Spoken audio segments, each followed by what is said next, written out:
Breaking aviation news. Good afternoon and welcome to Vertical Aviation News Network. This is your captain speaking. Just to let you know, sorry for broadcast. We are having technical difficulties as the weather is not that great here today, live on location in the airport. But today we are talking about the Lear 35 crash that happened in Scottsdale, Arizona.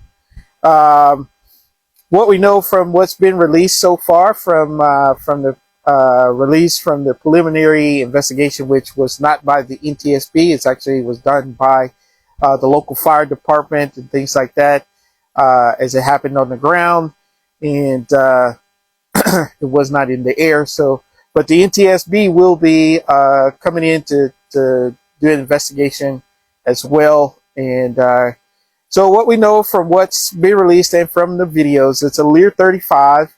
I think it was 5 people on board, 1 deceased pilot. They have not released the pilot's name yet.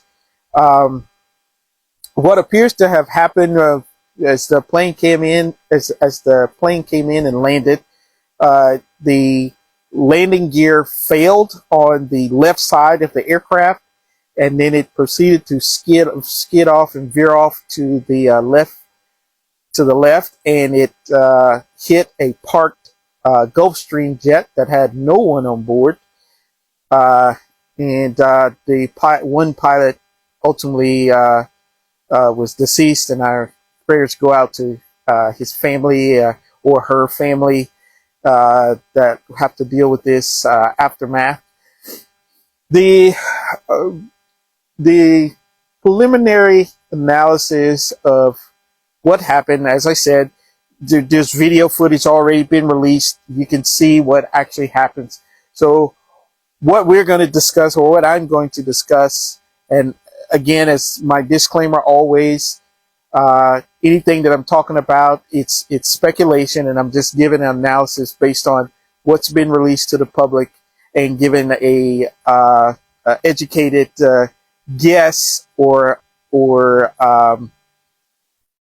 speculation on what transpired.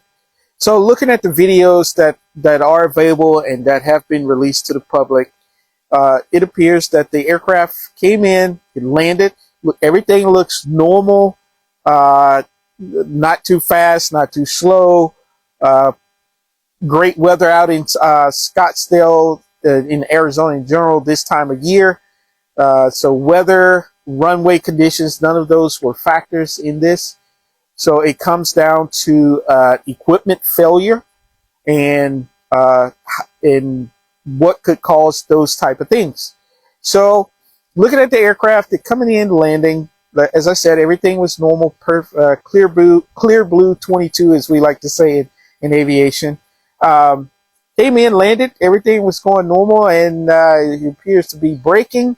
And as he's braking, the left main landing gear shears off for some reason, and causes it to veer off and crash into a parked Gulfstream jet. When it comes to what we call these catastrophic failures of equipment, lots of things could be the factor in those. What I've seen in my aviation experience of 25 years, when I would do line checks on heavy aircraft, we would have landing gear inspections. And what we were looking for in landing gear inspections, we would be looking for what is called hairline fractures in those landing gear, in the landing gear, in the braking system, in the anti-skid systems, all those different systems. We would be looking for things that could fail in normal operation while an aircraft is landing. Here, I think the NTSB will come in, and that's what they're going to be looking at. They're going to be looking at, was there any signs of fractures in the main landing gear? Was there anything that would have contributed to that landing gear failing as it did? What I can tell you, We do find cracks quite often in a lot of high stress areas on aircraft. When I was working heavy maintenance, that is something that we actively in the aviation maintenance field look for, because we don't want events like this happening, because they will happen very unpronouncedly. So the NTSB will go back and look at the maintenance records, and we'll be looking to see if they had any. When was the last time it had a landing gear, what we call NDT scanning or scanning, which is where they take a probe and it goes across the surface of the area that you're inspecting, and you're looking for those cracks. And sometimes there are also there's microscopes that they use to look for fractures as well. So that's what the NTSB will probably most likely be looking for. Also, it could have been, and I didn't see this, but this could also cause it, uneven application of the brakes and when landing. Very rarely have I seen that cause a landing gear to snap off. Typically, if you see uneven braking, things like that, you're typically going to see them blow a tire or something like that. You wouldn't see that the landing gear would shear off as it did in this case.